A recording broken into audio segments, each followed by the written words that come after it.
Praise the lord.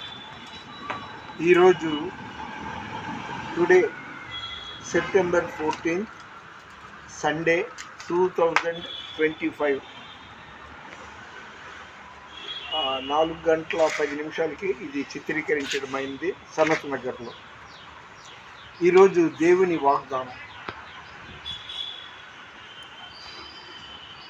నీ పంటను తినివేయు పురుగులను నేను గద్దించెదను.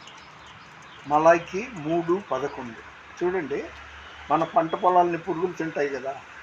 మీ పంటను తినివేయు పురుగులను నేను గద్దించెదనని యెహోవా సెలవిస్తున్నాడు. మలాకి 3:11. ఈ గద్దింపు అంటే క్రైస్తవులు చాలామంది ఒప్పుకోవట్లేదండి. దేవుడు గద్దిస్తే మనం దానికి లోబడి ఉండాలి. సామెతలు 3:11. నా కుమారుడా, యెహోవా శిక్షను తృణీకరింపవద్దు, ఆయన గద్దింపునకు విసుకవద్దు. తండ్రి తనకు ఇష్టుడైన కుమారుని గద్దించు రీతిగా యెహోవా తాను ప్రేమించి వారిని గద్దించింది. ముగిస్తున్నాను ఒక మాట. మనిషి దేవుని పోలికతో దేవుడు సృష్టించాడు. అయితే దేవుని మాట మనిషి వినట్ల, కానీ గాడిద వినింది. ఏదే బిలాము ఎక్కిన గాడిద చూడండి, దేవుని దూతను చూసి భయపడి ఆగింది.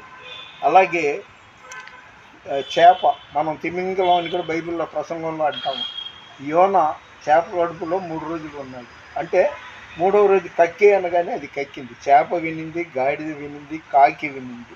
ఆయన సేవకులకి కేరీతు వాగు వద్ద అరణ్యంలో రొట్టె మాంసం 3 రోజులు తీసుకెళ్ళి ఇచ్చింది. అలాగా ఇంకా చెప్పుకుంటూ పోతే చాలా ఉన్నాయి. సింహాలు దానియేలుని చంపొద్దు, నరమాంసం అంటే ఇష్టపడిన సింహాలు దానియేలుని చూసి నోరు మూసుకుంది. సింహాలు కూడా దేవుని మాటకు లోబడ్డాయి. ఇలా చెప్పుకుంటూ పోతే చాలా ఉన్నాయి. కాబట్టి మనం లోబట్టట్లేదు, ఆయన పోలికతో పుట్టిన మనం లోబడట్లేదు. మనం ఆయన ఆజ్ఞను ధిక్కరించకుండా ఆయన కట్టడల్ని అనుసరించి ప్రార్థనాపూర్వకంగా జీవిస్తే మనం మట్టిని పట్టిన బంగారంగా ఉంటుంది. సర్వశరీరులు గడ్డిని పోలిన వారయ్యున్నారు, సర్వశరీరులు గడ్డిని పోలిన వారయ్యున్నారు, వారి అందమంతయు పువ్వువలే వాడిపోను. ఈ మాటలు ముగిస్తున్నా. దయచేసి లైక్ చేయండి, షేర్ చేయండి, సబ్స్క్రైబ్ చేయండి. యూట్యూబ్లో కానీ ఫేస్బుక్లో కానీ నాకు వ్యూవర్స్గా ఉన్న వాళ్ళందరినీ దేవుడు దీవించునుగాక.